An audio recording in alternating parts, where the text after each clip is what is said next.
Come with me today as I finally get to buy my Van Cleef bracelet. You know, I got one for Valentine's Day, but you have to have an appointment to come here, and they close pretty early, so made an appointment. This was as soon as I could get it. Let's go. So I wasn't sure if we could record in here, so the camera angles and stuff is kind of janky because I was trying to be low-key. But it's get better, I promise. So what brings you in today? Oh, well, I want the bracelet. Yes, which one?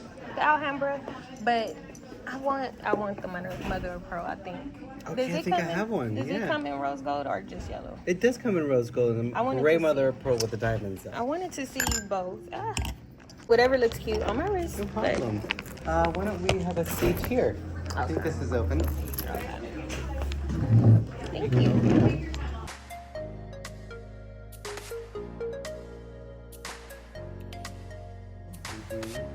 What do you do here in LA? Hair. Hair where? In West Oh, okay.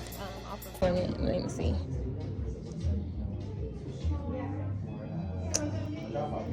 Fire. So my overall experience at Van Cleef was a 10 out of 10. I enjoyed everyone from our sales associate to the security guy right there. He was very cool as well. You know, when you're spending your money, you want to feel good about it. And this is my first piece from Van Cleef and Arpels. Don't just shop online. Go in for the experience. You deserve it.